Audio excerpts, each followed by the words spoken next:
Meanwhile, security experts have urged the federal government to sensitize media practitioners on the reportage of security issues in the country to avoid unnecessary spread of panic. Speaking to TV360 Nigeria, Group Captain Sadiq Garba Shehu implored the media to reduce the sensationalization of terrorist attacks in the media, adding that journalists should not glorify terrorists.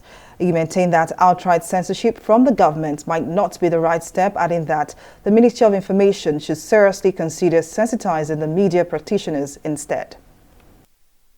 The press are not also helping matters.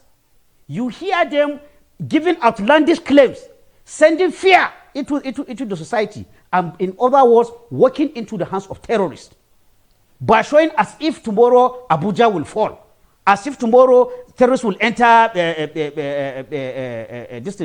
will enter Asorok. It is not as that. I am not saying there is no room for concern, but the way our press are propagating this thing, again with politicians who want to make a grain out of it, after they have failed to do their duty, it is very, very unethical.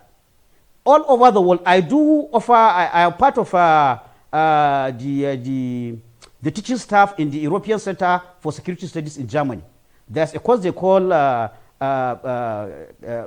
Terrorism and Security Studies. In that course, there's an element of media and counterterrorism.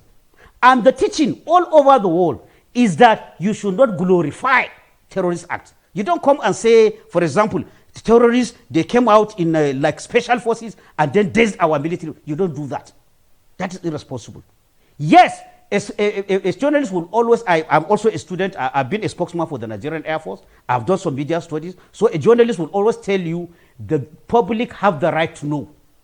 But that right to know should always be balanced with the need to know and also responsibility. You are forgetting that these terrorists, they killed an officer. That officer has wife and children. Your emphasis should be on the harm that the terrorists are doing on the victims, not trying to glorify them.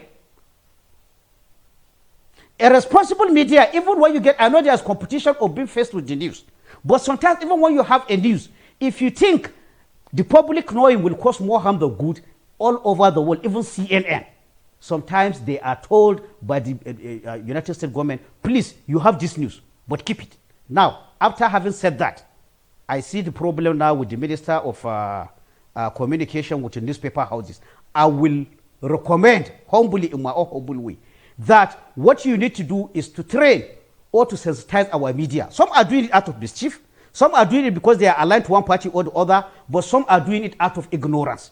You have to teach them how they handle issues with security and counterterrorism. And the best practice is self-regulation rather than censure. I don't like the censure that the government wants to do. Try and get their buy-in. Explain to them. It's something that can be easily explained. Why you should not just put a story out there that shows as if you are, brandishing the terrorists as if they are heroes.